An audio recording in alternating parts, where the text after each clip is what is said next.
أعوذ بالله من الشيطان الرجيم.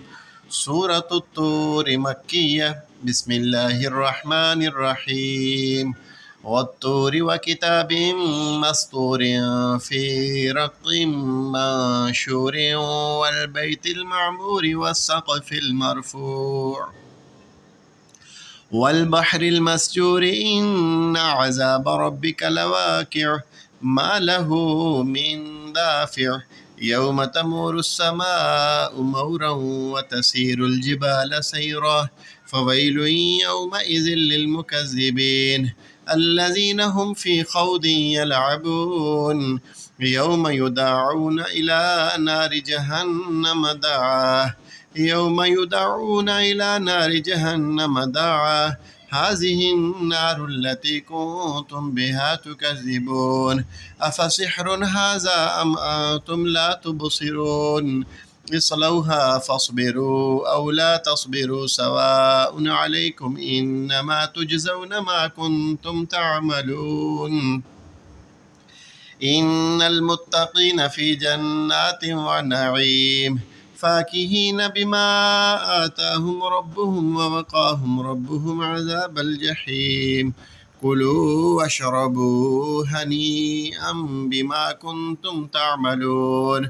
متكئين على سرر مصفوفة وزوجناهم بحور عين والذين آمنوا واتبعتهم ذريتهم بإيمان ألحقنا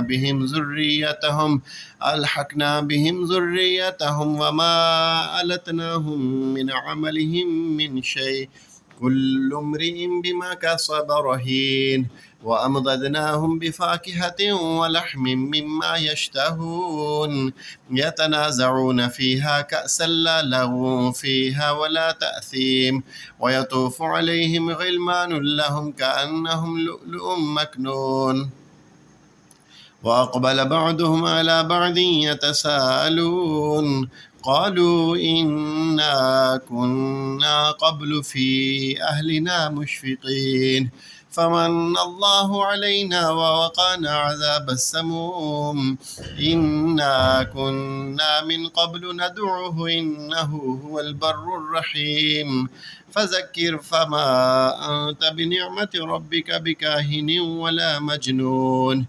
أم يقولون شاعر نتربص به ريب المنون قل تربصوا فإني معكم من المتربصين أم تأمرهم أحلامهم بهذا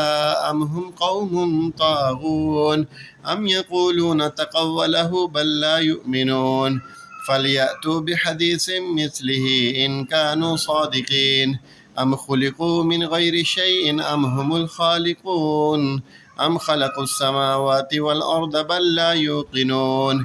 أم عندهم خزائن ربك أم هم المسيطرون أم لهم سلم يستمعون فيه فليأت مستمعهم بسلطان مبين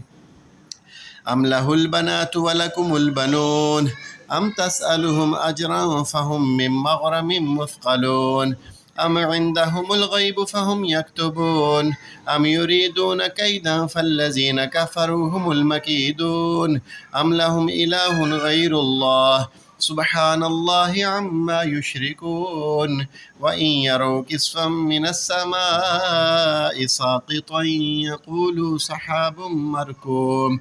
فذرهم حتى يلاقوا يومهم الذي فيه يصعقون يوم لا يغني عنهم كيدهم شيئا ولا هم ينصرون وإن للذين ظلموا عذابا دون ذلك ولكن أكثرهم لا يعلمون واصبر لحكم ربك فإنك بأعيننا وسبح بحمد ربك حين تقوم ومن الليل فسبحه وإدبار النجوم